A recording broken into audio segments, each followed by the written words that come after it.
میں نے کہا انشاءاللہ لبیک ہر مظلوم کی مدد کرے گا انشاءاللہ،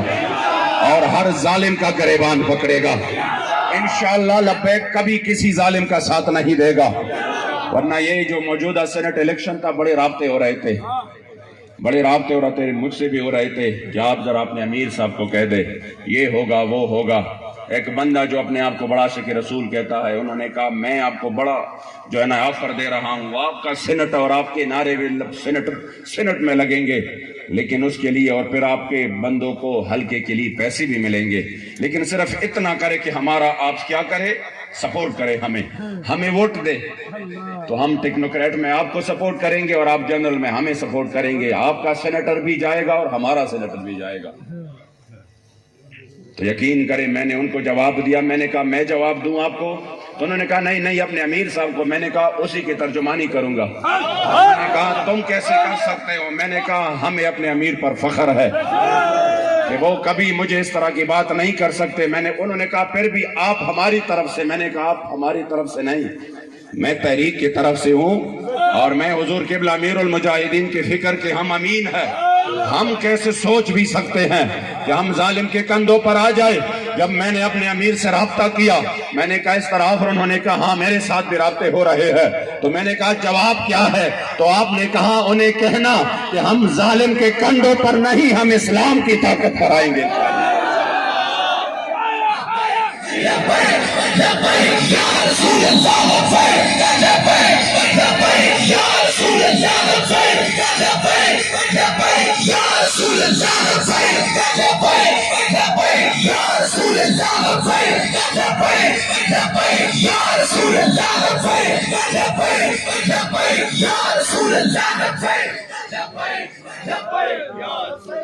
اس لیے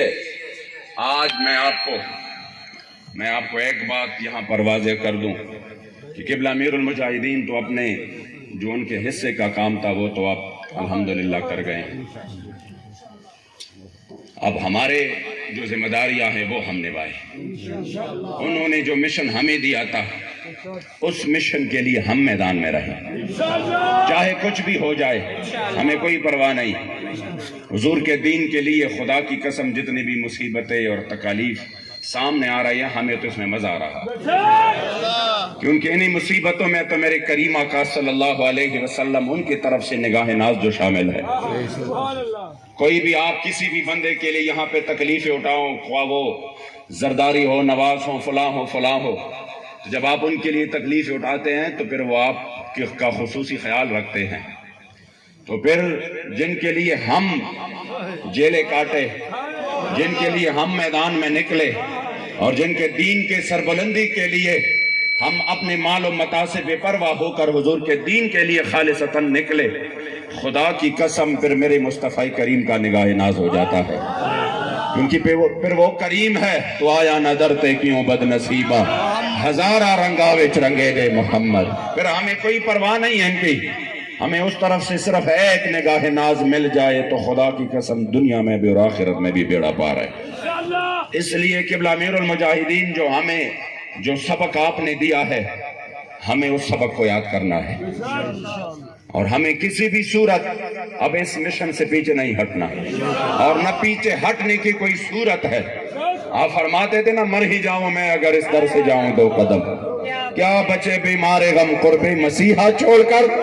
اور جنت بھی لینے آئے تو چھوڑے نہ یہ گلی، اور منہ پیر لیں گے ہم تیری دیوار کی طرف۔ اب ہم نے کسی اور جگہ نہیں جانا، جس طرح مکیلی گنبد خضرا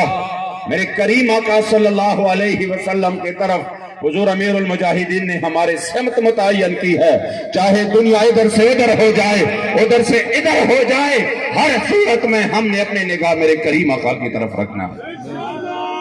آپ نے جو بھی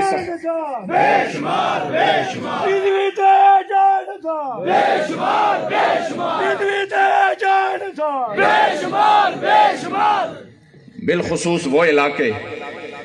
علاقے جہاں پہ پہلے سے الحمدللہ سنیت موجود ہو، ہمارے علماء موجود ہو، سادات کرام موجود ہو، یہاں پر میں انتہائی معذرت کے ساتھ ہمارے یہاں پر بڑے سید محبوب علی شاہ صاحب سید السادات، ہمارے قبلہ استاد العلماء سلطان المناظرین مفتی انوار حنفی صاحب، اس طرح بہت سارے علماء صلحاء، یقین کرے ایسے علاقے جہاں پر حضور کے غلاموں نے پہلے سے آپ کی عقیدے کی حفاظت کی ہو، آپ کی سینوں میں عشق مصطفیٰ وہ اس کے جام بھر بھر کے پلائے ہو، انہیں علاقوں میں تو ہمارا سب سے زیادہ یہ توقع اور امید ہے کہ انشاءاللہ بچہ بچہ تاریخ کا ہوگا، بچہ بچہ اور شاگرد اور استاد سب تاریخ کے ہوں گے انشاءاللہ، کیونکہ میں بذات خود میں کہہ دوں، میں خیبر پختونخوا سے اگر حضور امیر المجاہدین کا میں نے ساتھ دیا، مجھے اگر اردو میں ادھر ادھر ہو جائے، میں انتہائی مشکل سے یہ الفاظ بنا رہا ہوں، انتہائی مشکل سے، مجھے اردو میں بالکل تقریر کا کوئی تجربہ نہیں ہے، تو جو الفاظ کا ادھر ادھر ہونا وہ آپ ہمارے لیے جو ہے نا وہ تسامح کریں گے، معاف کریں گے انشاءاللہ۔ یقین کرے میں نے اگر حضور امیر المجاہدین کا ساتھ دیا، میں تو پہلے سے شاگرد نہیں تھا، مرید نہیں تھا، میں جانتا نہیں تھا، اتنا جانتا تھا جب صرف نوا ہمارے استاد محترم ہمیں پڑھاتے تھے تو وہ استادوں کے شاگرد تھے، تو میں بھی بالواسطہ شاگرد ہوا، تو وہ پڑھاتے تھے کہ ہمارے استاد یہ کرتے تھے، ہمارے استاد وہ تحسیر ابواب صرف پڑھاتے تھے، تو ہمیں وہ یاد تھا کہ اس طرح حضور امیر المجاہدین ایک شخصیت ہے۔ لیکن پھر میں نے ایوان اقبال میں آپ کو سنا اور پھر آپ کی قربانیوں کو دیکھا، حضور امیر المجاہدین نے جو تکالیف اٹھائی ہیں، خدا کی قسم مجھے اب احساس ہو رہا ہے اب کہ وہ کس طرح پورے پاکستان کو ہر کارکن کے پاس، ہر ذمہ دار کے پاس کس طرح جاتے تھے اور کس طرح ان کو گھر گھر میں یہ پیغام انہوں نے پہنچایا، اور پھر اتنی تکالیف کے باوجود کہ جب آپ کو اتنی تکلیف تھی، خطیب الاسلام کہتے ہیں کہ میں نے جیل کے اندر مہینے سے زیادہ گزر چکا تھا، تو میں آپ کا یہ گردن مبارک یہاں دبا رہا تھا، تو میں نے دیکھا کہ آپ کے اس گردن مبارک پر یہاں پر کالے کالے نشانات تھے، تو میں نے کہا بابا جی یہ نشانات کیسے ہیں؟ تو آپ نے فرمایا کہ مجھے بابا جی نے فرمایا کہ جب میں گرفتار ہو رہا تھا تو وہ پولیس والے یہاں پہ وہ ڈنڈے مار رہے تھے، جو ادھر شاگرد تھے، جو کارکن تھے، وہ اس طرح میرے اوپر انہوں نے اپنے آپ کو کہا کہ نہیں استادوں کو نہیں مارنا، ہمیں مارنا، تو بابا جی تو شفیق بڑے تھے، تو بابا جی فرماتے ہیں کہ میں نے ان کارکنوں کو یوں اپنے آپ سے ہٹایا اور میں نے پولیس والوں کو کہا کہ نہیں یہ تو ابھی بچے ہیں، ان کے تو ابھی یہ ٹائم نہیں ہے لبیک کے نعرے کا، ان کے تو کھیل کود کا ٹائم تھا، میں نے ان کو لبیک کے نعروں پر اور میں نے ان کو یہ مشن دیا ہے، اس لیے انہیں نہیں مجھے مارو۔ پھر وہ ڈنڈے مجھے یہاں پہ پڑے، کہ آپ کے پاؤں مبارک کو میں نے دیکھا کہ اس میں جو ہے نا سوجن آ چکے تھی اور بہت زیادہ آپ تکلیف میں تھے۔ خطیب الاسلام کہتے ہیں کہ میرے آنکھوں میں آنسو آ گئے اور میں نے کہا کہ حضور آپ تو ماشاءاللہ ایسے مدرس ہیں اور ایسے عالم ہیں کہ اگر آپ مدرسے میں ابھی بیٹھ جاتے تو پتہ نہیں کہاں کہاں سے شاگرد اپنے علم دین کی اس پیاس کو بجھانے کے لیے یہاں پہ آتے، آپ سے احادیث شریف پڑھتے، ابھی بخاری پڑھا رہے تھے اپنے مدرسے میں، یقین کرے جب ہم آتے کوئی ایک حدیث سناتا اور پھر اس کی ایک شرح کرتا، ہم نے سوچتے تھے کہ یہ شرح تو ہم نے نہ کسی استاد سے سنا نہ کسی شرح میں ہم نے دیکھا، یہ کہاں سے بابا جی پڑھتے ہیں، اور اس انداز سے کہ بندے کو یقین نہیں آ رہا تھا کہ یہ حدیث میں نے سنا ہے اس سے پہلے۔ تو آپ کو اللہ کریم نے تو وہ سب طاقتیں ہر رنگ میں میرے مصطفیٰ کریم نے آپ کو رنگ دیا تھا، تو آپ اگر ادھر درس و تدریس کرتے تو ہزاروں علماء آ جاتے، بڑا کام ہوتا، اور پھر بتاتے کہ میں نے بتایا کہ حضور ویسی بھی شران آپ پر جو ہے نا آپ کو رخصت ہے، آپ اگر میدان میں نہیں نکلتے تو آپ کو رخصت ہے کیونکہ آپ تکلیف میں ہیں۔ تو کہہ رہے کہ جب میں نے یہ بات کی تو بابا جی کی آنکھوں میں آنسو آ گئے، اور بابا جی نے فرمایا مجھے کہ خطیب الاسلام مجھے حضرت عبداللہ ابن ام مکتوم کا وہ قربانی آرام نہیں دے رہا کہ جب وہ نابینا ہو کر یرموک گئے اور انہوں نے سیدنا عمر فاروق رضی اللہ تعالیٰ عنہ کو فرمایا کہ میں بھی جنگ میں جانا چاہتا ہوں، تو آپ نے فرمایا نہیں، جنگ کے لیے تو آنکھوں کی ضرورت ہوتی ہے، دشمن کو دیکھنا پڑتا ہے، اس کو نشانہ لگانا پڑتا ہے، پھر ان کے تیر سے اپنے آپ کو بچانا پڑتا ہے، تو یہ تو ضروری ہے آنکھیں۔ تب آپ نے فرمایا کہ ہاں مجھے بھی پتا ہے کہ جنگ میں آنکھوں کی ضرورت ہوتی ہے، مجھے بھی پتا ہے، لیکن مسلمانوں کی تعداد بہت کم ہے، 36,000 ہے، اور رومیوں کی تعداد وہ 2 لاکھ سے بھی اوپر ہے، 2,40,000 تک تقریباً. تو اگر میں شامل ہو جاؤں تو میرے شامل ہونے سے ایک مسلمانوں کی تعداد میں کچھ اضافہ ہو جائے گا. اور پھر مجھے پتا ہے کہ آنکھوں کی ضرورت ہوتی ہے، لیکن مجھے ایسا کرنا کہ اسلام کا جو جھنڈا ہے وہ مجھے عطا کر دینا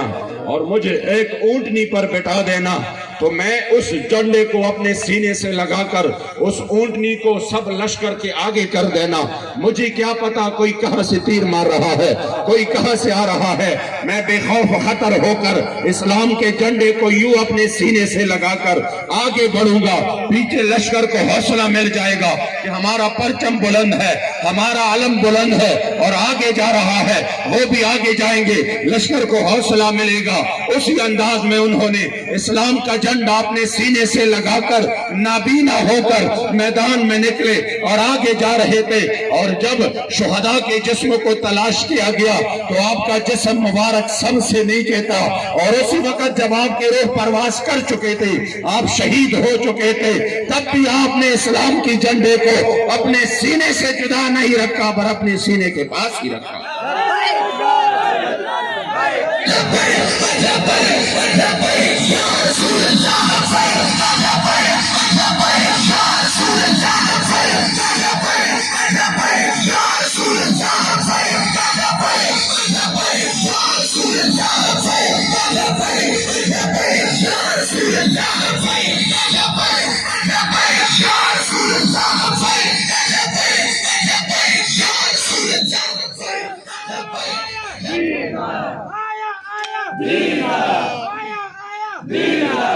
اس لیے آپ خود بھی فرماتے تھے، اکثر آپ خود بھی فرماتے تھے کہ اگر قیامت کے دن میرے کریم آقا نے سوال کیا کہ جب آپ کی عزت پر بات آتی تھی تو بڑے اچھل کود ہو جاتی تھی کہ نہیں نہیں یہ تو میری عزت کی بات ہے. اگر قوم کی عزت پر بات ہوتی تو غوری شاہین اور عبدالی بھی جو ہے نا وہ نشانہ مارتے. اگر سرحد کی بات ہوتی اور اگر قوم کی بات ہوتی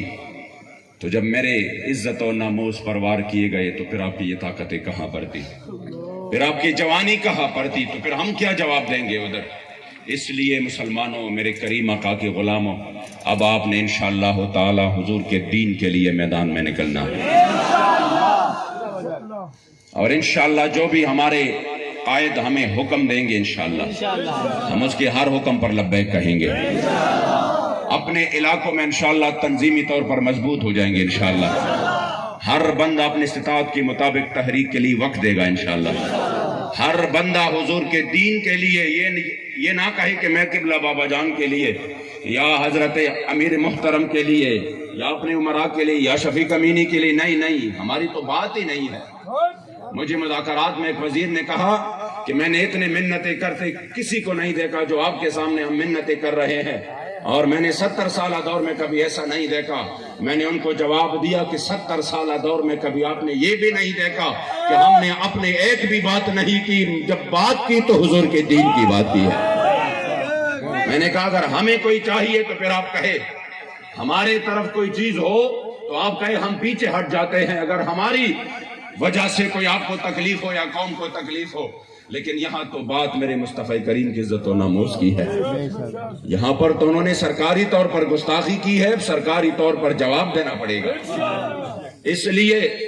آپ نے انشاءاللہ تعالی مضبوط سے مضبوط تر ہونا ہے انشاءاللہ. اور ویسے بھی خدا کی قسم ہم نے علماء سے سنا، اور یہ علماء پھر آپ کو بتائیں گے. میرے خیال میں حدیث تو نہیں ہے لیکن علماء اور صلحاء کا ایک قول ہے، اولیاء صالحین کا ایک قول ہے کہ جب اللہ کی ولی زندہ ہوتے ہیں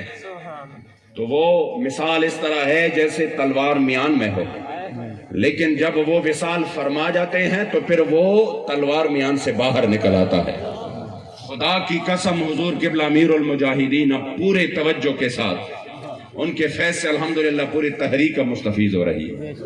اور وہ بالکل نگرانی فرما رہے ہیں، اور ہم دیکھ رہے ہیں کہ ان کے وصال کے بعد یہ قافلہ الحمدللہ اس طرح جا رہا ہے. انشاءاللہ اب کوئی 1000 مرتبہ روکنے کی کوشش کرے یہ رکے گا نہیں، انشاءاللہ یہ آگے ہی بڑھتا جائے گا. اور قبلہ امیر المجاہدین نے جو اپنی زبان مبارک سے فرمایا تھا کہ یہ دین تو آنا ہی آنا ہے. انشاءاللہ ہماری یقین ہے کہ آپ کامل ولی اللہ تھے, آپ اللہ کے ولی تھے. جب آپ نے یہ گفت کی ہے کہ انشاءاللہ یہ دین تو آنا ہی آنا ہے, انشاءاللہ وہ وقت دور نہیں کہ یہ دین تخت پر ہوگا انشاءاللہ. بس ہم نے صرف انشاءاللہ تعالی اپنی وفاداریوں کا یہ سفر انشاءاللہ تعالی جاری رکھنا ہے, اور وہ وقت دور نہیں کہ پاکستان میں نظام مصطفیٰ تخت پر ہوگا انشاءاللہ, دین مصطفیٰ تخت پر ہوگا. اور انشاءاللہ یہ جو میرے کریم آقا کی غلام میدان میں ہے, ان کے لیے انشاءاللہ تعالی وہ خوشخبری جو کہ حضرت علامہ اقبال نے جس کے نوید سنائی تھے, اور وہ یہ تھے کہ سنا ہے میں نے نکل کر صحرا سے جس نے روما کی سلطنت کو الٹ دیا تھا, اور سنا ہے میں نے یہ قدسیوں سے وہ شعر پھر ہوشیار ہوگا. انشاءاللہ تعالی وہ شعر ہوشیار ہو چکا ہے انشاءاللہ, اور میدان میں نکل چکا ہے. اب انشاءاللہ تعالی وہ وقت آئے گا, ہم انشاءاللہ تعالی ہر لمحہ اور ہر لحظہ تحریک کے ساتھ ہے. میں اپنے برادر مکرم محترم جناب زاہد اتاری صاحب اور ان کے جملہ رفقا کا تہ دل سے مشکور ہوں. اللہ کریم جل جلالہ تمام احباب کی, یہاں پر جتنے بھی پی پی ایس کے ذمہ داران موجود ہے, اللہ کریم تمام احباب کا یہاں پہ آنا اور اس خوبصورت پروگرام کو سجانا اپنی بارگاہ میں قبول فرمائے. رہے گا یہی ان کا, رہے گا یہی ان کا, اور بڑے خاک ہو جائے جل جانے.